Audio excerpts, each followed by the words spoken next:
আসসালামু আলাইকুম। আজকে আমি কোথায় যাচ্ছি না যাচ্ছি সব কিছু দেখতে থাকুন।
তো এই তো আমি বাসায় চলে আসলাম, আলহামদুলিল্লাহ তাড়াতাড়ি পৌঁছে গেছি।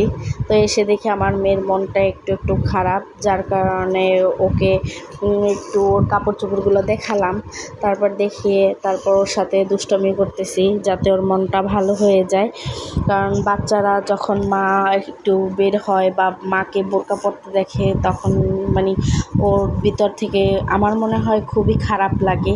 আমি ওকে ঘুমে রেখে গিয়েছিলাম, কিন্তু আমি যখন এসেছি তখন ও দেখতে পাচ্ছিল যে আমার গায়ে বোরকা, যার কারণে ওর মনটা খুব খারাপ হয়ে গেছিলো।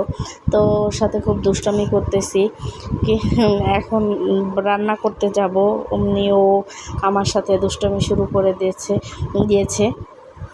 কারণ ও আমার সাথে মাঝে মধ্যে প্রায় এইভাবে দুষ্টামি করে। যখন আমি ওকে সাদাসাদি করি, আদর করি, তখন ও আমার কাছে আসে না, কিন্তু যখন আমার কাজের সময় হয়ে যায় তখন ও আমার কাছাকাছি চলে আসে, দুষ্টুমি করে।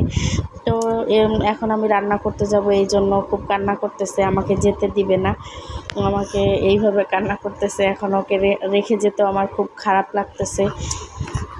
কি করব, রান্না তো করতেই হবে, কারণ 12টা বেজে গেছে। তো সবাই ভালো থাকবেন, সুস্থ থাকবেন, আমাদের জন্য দোয়া করবেন। আল্লাহ হাফেজ, আসসালামু আলাইকুম।